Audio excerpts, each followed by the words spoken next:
Hi welcome back to my channel friends. ನಾನು ಇವಾಗ ಒಂದು ಚಳಿಗಾಲಕ್ಕೆ ಒಂದು ತುಂಬ ಈಸಿಯಾಗಿ ಮಾಡ್ಕೊಳ್ಳೋವಂತಹ ಕ್ರಿಸ್ಪಿಯಾಗಿರತಕ್ಕಂತಹ ಬೋಂಡಾನ ಮಾಡೋದು ಹೇಗೆ ಅಂತ ತೋರಿಸ್ತಾ ಇದ್ದೀನಿ. ಚಳಿಗಾಲಕ್ಕಂತೂ ತುಂಬಾ ಚೆನ್ನಾಗಿರುತ್ತೆ.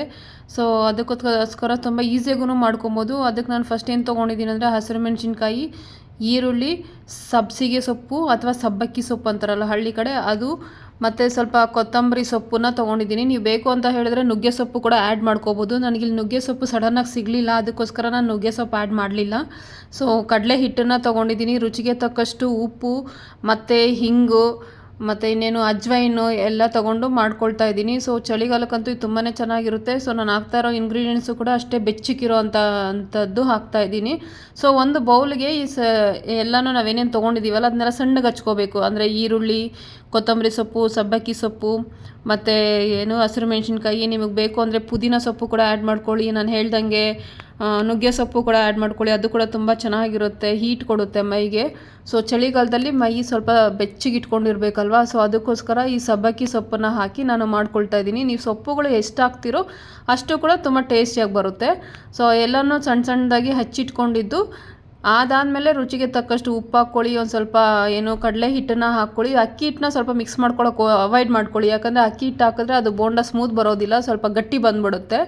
ಸೊ ಅದೊಂಥರ ಪಕೋಡ ಥರ ಆಗಿಬಿಡುತ್ತೆ. ಸೊ ಅದು ಬೇಡ, ನಮಗೆ ಸ್ಮೂತಾಗಿರೋಂಥ ಸಂತೆಲಿ ಸಿಗುತ್ತಲ್ಲ ಆ ಥರದ್ದು ಬೋಂಡ ಬೇಕು, ಆ ಥರದ್ದು ಮಾಡೋಣ. ಸೊ ಕಡಲೆ ಹಿಟ್ಟು ಹಾಕಿದ್ಮೇಲೆ ಸ್ವಲ್ಪ ಉಪ್ಪು ಹಾಕ್ಕೊಳ್ಳಿ, ಸ್ವಲ್ಪ ಅಜ್ವೈನ್ ಹಾಕ್ಕೊಳ್ಳಿ ಮತ್ತು ಸ್ವಲ್ಪ ಹಿಂಗೆ ಹಾಕ್ಕೊಳ್ಳಿ. ಯಾಕಂದರೆ ಅಜ್ವೈನು ಹಿಂಗೆ ಹಾಕೋದ್ರಿಂದ ಸ್ವಲ್ಪ ಜನ ಹಿಂಗೆ ಹಾಕಿದ್ರೆ ಕಹಿ ಬರುತ್ತೆ ಅಂತ ಹೇಳ್ತಾರೆ. ಸೊ ಕಹಿ ಬರೋದಿಲ್ಲ, ಸ್ವಲ್ಪ ಹಾಕ್ಕೊಳ್ಳಿ ಸಾಕು. ಅಜ್ವೈನು ಮತ್ತು ಹಿಂಗೆ ಹಾಕ್ಕೊಳ್ಳೋದ್ರಿಂದ ಡೈಜೆಷನು ಚೆನ್ನಾಗಿರುತ್ತೆ, ಅದು ಟೇಸ್ಟು ಕೂಡ ತುಂಬಾ ಚೆನ್ನಾಗಿರುತ್ತೆ. ಹಿಂಗೆ ಹಾಕೋದ್ರಿಂದ ಕಹಿ ಬರೋದಿಲ್ಲ, ಅದಕ್ಕೆ ನಾನು ನಿಮ್ಗೆ ಅದನ್ನೆಲ್ಲ ಹಾಕಿ ತೋರಿಸ್ತಾ ಇದ್ದೀನಿ.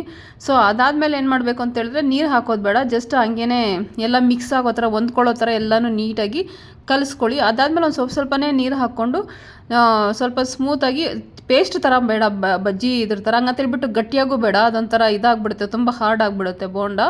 ಸೊ ನೋಡಿಕೊಂಡು ಅದನ್ನು ಅದಕ್ಕೆ ಕಲಿಸ್ಕೋಬೇಕು. ಸೊ ಕಲಿಸ್ಕೊಂಡಿದ್ದಾದಮೇಲೆ ಸ್ವಲ್ಪ ಒಂದು 5 to 10 ಮಿನಿಟ್ಸ್ ಅದನ್ನ ಮ್ಯಾರಿನೇಟ್ ಆಗೋಕ್ಕೆ ಬಿಟ್ಬಿಡಿ. ಸೊ ಚೆನ್ನಾಗಿರುತ್ತೆ ಮ್ಯಾರಿನೇಟ್ ಆಗೋಕ್ಕೆ ಬಿಟ್ಟರೆ. ಅದಾದಮೇಲೆ ಮತ್ತು ಸೊಪ್ಪುಗಳನ್ನ ಕಟ್ ಮಾಡ್ಕೊಳ್ಳೋಕೆ ಸಣ್ಣದಾಗಿ ಹಚ್ಕೊಳ್ಳಿ, ತುಂಬ ಚೆನ್ನಾಗಿರುತ್ತೆ. ಇಲ್ಲಾಂದರೆ ಬರೀ ಸೊಪ್ಪೆ ಬಾಯಿಗೆ ಸಿಗ್ತಾ ಇರುತ್ತೆ, ಚೆನ್ನಾಗಿರೋದಿಲ್ಲ. ಅದಾದಮೇಲೆ ಒಂದು ಬಾಣಲಿಗೆಗೆ ಸ್ವಲ್ಪ ಎಣ್ಣೆ ಹಾಕಿ ಕಾಯೋಕ್ಕೆ ಇಡಿ. ಸೊ ಎಣ್ಣೆ ಕಾದಿದೆಯಾ ಇಲ್ಲ ಅಂತ ಹೆಂಗೆ ಗೊತ್ತಾಗುತ್ತೆ ಅಂದರೆ ಒಂದು ಸ್ವಲ್ಪ ಹಾಕಿ ನೋಡಿ, ಅದು ಹಾಕಿದ ತಕ್ಷಣ ಮೇಲೆ ಬಂತು ಅಂದರೆ ಎಣ್ಣೆ ಕಾದಿದೆ ಅಂತ ಹೇಳಿಬಿಟ್ಟು. ಸೊ ಅದಾದಮೇಲೆ ಎಣ್ಣೆ ಕಾದಿದ್ದಾದಮೇಲೆ ಒಂದೊಂದು ಚೂರೇ ಅದಕ್ಕೆ ಬಿಡ್ತಾ ಇರಬೇಕು ಬೋಂಡನ. ನಾನಿಲ್ಲಿ ಸೋಡಾ ಅಥವಾ ಬೇರೆ ಏನೂ ಬಳಸ್ತಾ ಇಲ್ಲ, ಅಡುಗೆ ಸೋಡಾ ಏನೂ ಹಾಗೇ ಹಾಕ್ಕೊಂಡು ಮಾಡ್ತಾ ಇರೋದು. ನೋಡಿ. ಸೊ ಹಾಕ್ಬಿಟ್ಟು ಎಣ್ಣೆಯಲ್ಲಿ ಅದನ್ನು ನೀಟಾಗಿ ಎರಡೂ ಕಡೆ ಬೇಯಿಸ್ಕೋಬೇಕು, ಕಡಿಮೆ ಊರಿನಲ್ಲಿ ಚೆನ್ನಾಗಿ ಬೇಯಿಸ್ಕೋಬೇಕು.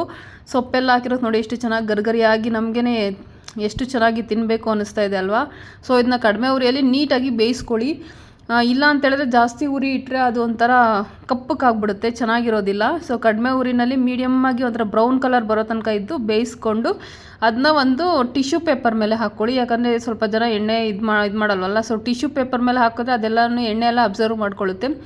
ಆಮೇಲಂತೂ ಬಿಸಿಯಾಗಿ ಈಗಂತೂ ತುಂಬ ಸಂಜೆ ಆಗಿದ ತಕ್ಷಣ ತುಂಬ ಚಳಿ ಇರೋದ್ರಿಂದ ಆಫೀಸಿಂದ ಮನೆಗೆ ಹೋಗೋಷ್ಟೊಡೆ ಏನಾದರೂ ಒಂದು ಸ್ನ್ಯಾಕ್ಸ್ ಬೇಕು, ಸಿಂಪಲ್ಲಾಗಿ ಅನಿಸ್ತಾ ಇರುತ್ತಲ್ಲ.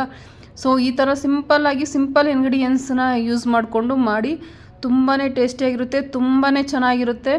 ಸೊ ನೀವೆಲ್ಲ ಟ್ರೈ ಮಾಡಿ. ಯಾರೇ ನನ್ನ ಚಾನಲ್ ಫಸ್ಟ್ ಟೈಮ್ ನೋಡ್ತಾ ಇದ್ದೀರಾ ಇವ್ರು ದಯವಿಟ್ಟು ಸಬ್ಸ್ಕ್ರೈಬ್ ಮಾಡಿ, ಮತ್ತು ಯಾರೇ ಸಬ್ಸ್ಕ್ರೈಬ್ ಮಾಡಿದ್ದೀರಾ ಅವರು ಕಮೆಂಟ್ ಮಾಡಿ, ಮತ್ತು ನೀವು ಟ್ರೈ ಮಾಡಿ ಹೇಗೆ ಬಂತು ಅಂತೇಳಿ. ನಾನಂತೂ ಮಾಡಿದ್ದು ಟೇಸ್ಟು ನನಗೆ ತುಂಬಾ ಚೆನ್ನಾಗಿ ಬಂತು. ಸೊ ನಮ್ಮನೇಲಿ ಎಲ್ಲರೂ ಇಷ್ಟಪಟ್ಟು ತಿಂತಾರೆ. ತುಂಬ ಗಟ್ಟಿಯಾಗಿದ್ದಿಲ್ಲ, ತುಂಬ ಸ್ಮೂತಾಗಿದ್ದಿಲ್ಲ, ತುಂಬಾ ಚೆನ್ನಾಗಿತ್ತು. Thank you. ನೀವು ಟ್ರೈ ಮಾಡಿ.